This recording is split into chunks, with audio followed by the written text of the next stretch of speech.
ఓం మహాగణాధిపతయే నమ. ఓం గురుభ్యో నమ. ఓం శ్రీమాత్రే నమ.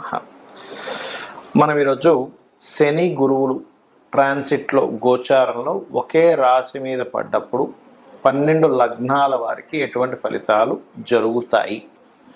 శని గురువులు ఒకవైపు మనకి డబుల్ ట్రాన్సిట్ కలిగించడం వల్ల మంచి శుభకరమైనటువంటి ఫ్రూట్ఫుల్స్ జరుగుతుంది, ఎటువంటి సందేహం లేదు. అలాగే కుజకేతువు కూడా కలిసి ఉంటున్నారు. మనకి ఈ రెండింటిని గమనించుకోవాలి. సో లగ్నం తెలిసిన వారు లగ్నం నుంచి చూసుకోండి, లగ్నం తెలియని వారికి రాశి నుంచి చూసుకోండి, అది సెకండరీ ఆప్షన్. సో ఈ విషయాలు చెప్తుంది నేనైనప్పటికీ కూడా చెప్పిస్తుంది సాక్షాత్ లలిత అమ్మవారిగా భావిస్తూ ఒక్కొక్క లగ్నం గురించి మనం తెలుసుకుందాం. మిథున లగ్నము, మిథున రాశి, మిథునం వారికి కనుక చూసుకున్నట్లయితే ప్రధానంగా ఇక్కడ ఈ రాశి నుంచి సప్తమ స్థానంలో డబుల్ ట్రాన్సిట్ ఉంది. సప్తమ స్థానము అంటే వివాహము, పార్ట్నర్షిప్స్, ఇటువంటి స్థానం. కాబట్టి మీకు వివాహం అవ్వడానికి ఎప్పటి నుంచో చాలా ప్రయత్నాలు చేస్తుంటారండి, వివాహం అవ్వట్లేదు, ఏమిటో పరిస్థితి అంటూ ఉంటారు. ఆ రకంగా పార్ట్నర్స్ రావడానికి, అందులో ముఖ్యంగా బిజినెస్ పార్ట్నర్ కానివ్వండి, లైఫ్ పార్ట్నర్ కానివ్వండి, వీటికి సంబంధించిన విషయంలో కొన్ని ఫ్రూట్ఫుల్గా ఉంటుంది మీకు. అలాగే మరొక విషయం ఏంటంటే సప్తమ స్థానం అనేటువంటిది విదేశాలకు వెళ్ళేటువంటి స్థానంగా కూడా చెప్తూ ఉంటారు. కాబట్టి విదేశీ యోగాలు, సామాజికంగా కొంతవరకు మంచి పేరు రావడము, ఇటువంటి యోగాలు బలంగా ఉన్నాయి మీకు. దీంతోపాటు మరొక విషయం ఏంటంటే ఇక్కడ మీ యొక్క సంతానం చేసే ప్రయత్నం ఫలిస్తుందని చెప్పుకోవచ్చు.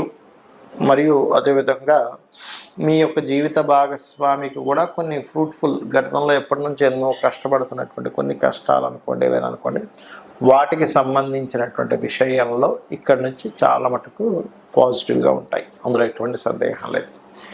అయితే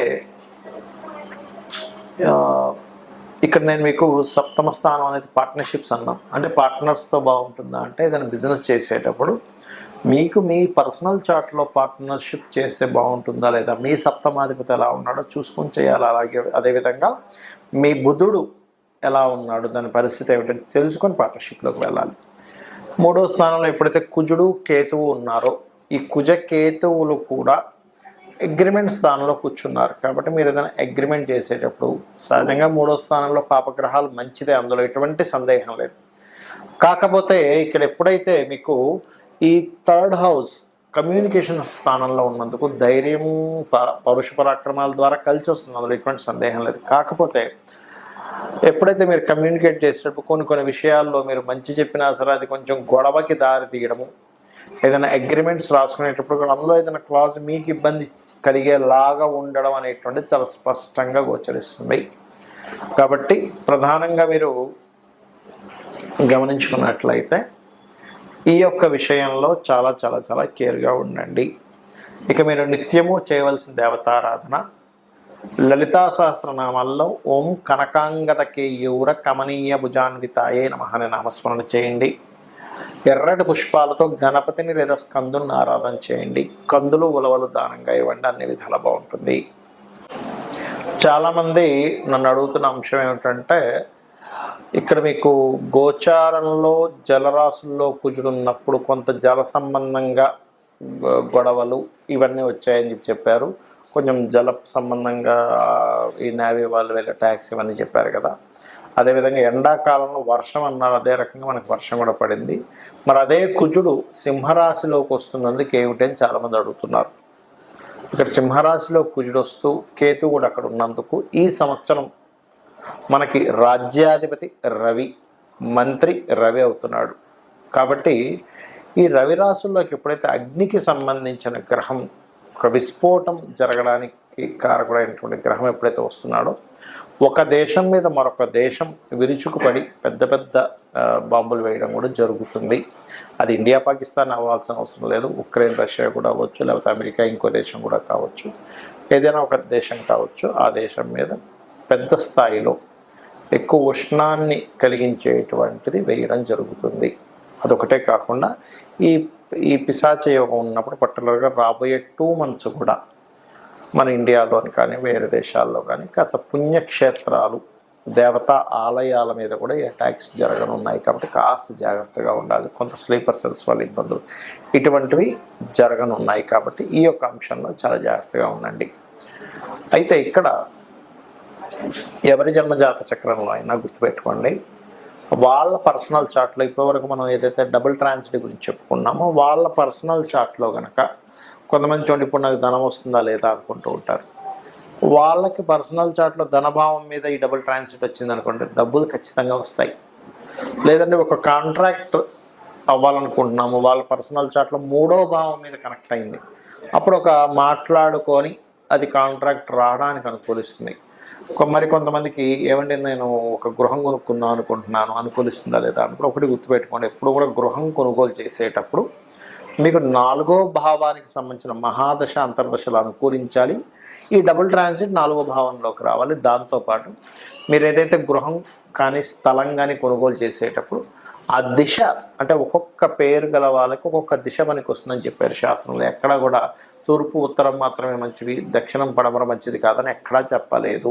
4 దిశలు మంచివే, కానీ మీకు ఏది పనికి వస్తుందని చూసుకోండి. మనకి వీడియోలు కూడా పెట్టాము, ఏ పేరు గల వాళ్ళకి ఏ డైరెక్షన్ కలిసి వస్తుంది అనేది దాని పరంగా మీరు చూసుకోవచ్చు. అలాగే మరొక విషయం ఏంటంటే ఇక్కడ సంతానానికి అయితే పంచమం మీద ట్రాన్సిట్ ఉండాలి. రుణములు లభించాలంటే కూడా ట్రాన్సిట్ ఉండాలండి. మనం ఒక్కోసారి లోన్స్ కోసం మనం ప్రయత్నం చేస్తుంటాం, ఒక్కోసారి లోన్స్ రావు, కానీ రుణం లభించాలంటే 6వ భావం మీద ఉండాలి, రుణం తీర్చాలంటే 5వ భావం మీద ఉండాలి. అయితే ఇక్కడ మనము ట్రాన్సిట్ రావడం ఒక ఎత్తు అయితే కొన్ని పనులు అవ్వడానికి లలితాంబిక అమ్మవారి యొక్క అనుగ్రహం కలిగితే కూడా పనులు అయిపోతాయి. అవి ఎలాగా అంటే ఇప్పుడు ఫైనాన్షియల్గా ఇబ్బంది పడుతున్నారు, ఓం సంపత్కరీ సమారూఢ సింధుర వ్రజ సేవితాయ నమః చేసుకోండి. లేదంటే ఉద్యోగం రావట్లేదండి, చాలా ఇబ్బంది పడుతున్నారు అనుకునేటువంటి వారు ఓం శ్రీమాత శ్రీ మహారాజ్ని శ్రీమత్ సింహాసనేశ్వరి నమః అని చేసుకోవచ్చు. లేదా ఓం మాణిక్య మకుటాకార జానుద్వయ విరాజితాయ నమః అని చేసుకోవచ్చు. మరి కొంతమందికి సంతానం ఉండదు, అలాంటి వారు దత్తాత్రేయుడిది దిగంబర శ్రీ పాదవల్లభ దిగంబర అనే మంత్రం చేసుకోండి. మరియు దీంతో పాటు మరి కొంతమందికి వ్యాపారాల్లో రాణించలేక ఇబ్బంది పడుతూ ఉంటారు, ఓం ఇంద్రగోప పరిక్షిప్త స్మరతూనాభజంగికాయే నమః అనే మంత్రం చేసుకోండి. ఆ రకంగా ఏంటంటే ఒక్కొక్క దానికి ఒక్కొక్కటి. ఇప్పుడు కొంతమందికి చూడండి ఆరోగ్య సమస్యలు ఉంటాయి. ఎందుకు అంటే వాళ్ళకి 4వ స్థానము అంటే ఇమ్యూనిటీని తగ్గించే స్థానము, ఇమ్యూనిటీ స్థానం 5వ స్థానం పాడవడము, 6వ స్థానం రోగస్థానం యాక్టివ్ అయితే ఏమవుద్దంటే వాళ్ళకి అనారోగ్య సమస్యలు నిత్యం పడుతూ ఉంటారు. అటువంటి వారు చక్కగా ఓం సర్వవ్యాధి ప్రశమని సర్వమృత్యు నివారిణి అగ్రగణ్య అచింత్య రూప కలికల్మషనాశిని నమః చేసుకోండి. ఖచ్చితంగా మీకు బాగుంటుంది, ఎటువంటి సందేహం లేదు. అయితే ఇక్కడ ఒక్క విషయం ఏంటంటే చాలామంది ఏళ్ళనాడు సేమ్ జరుగుతుందని కాల్సర్ప యోగాలు ఉన్నాయని భయపడుతూ ఉంటారు. అవేవి మిమ్మల్ని ఎక్కడా ఆపవు. ఖచ్చితంగా మీరు చేసేటువంటి కర్మ ఏదైతే ఉందో దాని రిజల్ట్ మాత్రమే గ్రహాలు ఇస్తూ ఉంటాయి. దానికి మీరు అమ్మవారి పాదాలను ఆశ్రయించినట్లయితే 100% మీరు అనుకున్నది అనుకున్నట్టుగా అమ్మవారు కలిగిస్తుంది మీకు. శ్రీమాత్రే నమః.